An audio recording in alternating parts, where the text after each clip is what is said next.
Welcome back to this YouTube series all about Google Calendar. So we're going to actually talk about a little feature that's to the right of the screen here. And I have this really interesting taskbar. So if you don't see that, there's an arrow down in the bottom right-hand corner that says Show Side Panel. When I open that up, you can see you have Google Keep, which will load everything from Google Keep, which is kind of fun. So you can see there's my library card, which if you want to check out books, if you just screen recorded that for some reason. But here you can actually have some different things inside of Google Keep here. So if you click on the three buttons, it doesn't really do very much except archive, delete, or open and keep. So it's kind of like a really kind of shortcut way to get to Google Keep. So I'm going to close that one because I'm really going to focus on the second icon, which is tasks.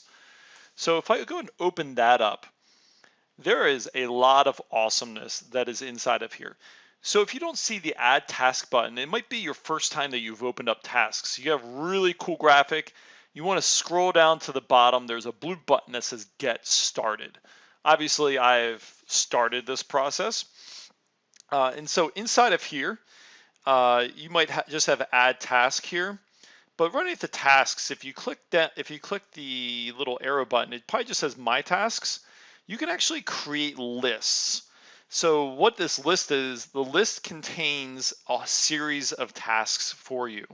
So I have a list called videos to produce, and obviously I have my Google Calendar button.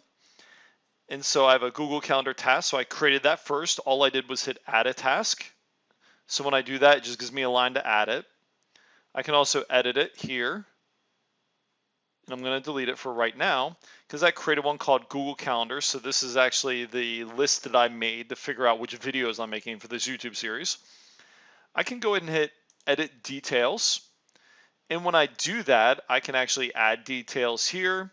So say if I'm just doing a brainstorming session, I can type in whatever I wanted to in here. I can change what list this goes under. So if I want to put under professional development instead of videos to produce, but I'm going to leave it underneath that. I can add a day and time for this. So this is where it integrates into Google Calendar. So for this, so say if I want to do all these subtasks. So these are all the little videos that I'm making for this playlist. But say I want to do all these videos at the same time, I can add a day and time for that will encompass everything. So when I click it, I can click on June 12th. I can also set a time in here. So say I want to set this to, current time is 8:37 p.m. So maybe I'll set it to 9 p.m. and press OK.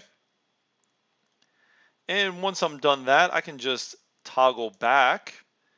And what it does is it actually shows today at 9 p.m. If I scroll down in my calendar now, it actually puts it down there in my calendar.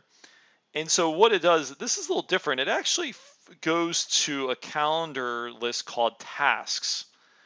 And so inside of here, I can actually open this up. Videos to produce, I can mark it as complete here. So it's just my task list right there. And with my tasks, if I hit the three dots here, I can actually change the colors of the tasks. So maybe I want my tasks to be green instead of blue, because blue might be my main color for my calendars. I can actually just change my tasks out, and you can see here it changed it so it's a little different than just my regular calendar thing. So I can kind of really focus in on where my tasks are at inside of Google Calendar here. So you can see I have videos to produce is my list I'm working with. You can create a new list inside there. I've hit add task. And you can also switch back and forth between your lists. So if I go back to my professional development list, you can see it's looking a little gnarly because I got a lot of things done. But the really cool thing is down at the bottom, you can see all the things that you've completed by just opening that up. And look at that, I've completed something there, which I can delete that, or I can just revel in the glory of my completed task list here. So it's really, really cool. The three dots for more.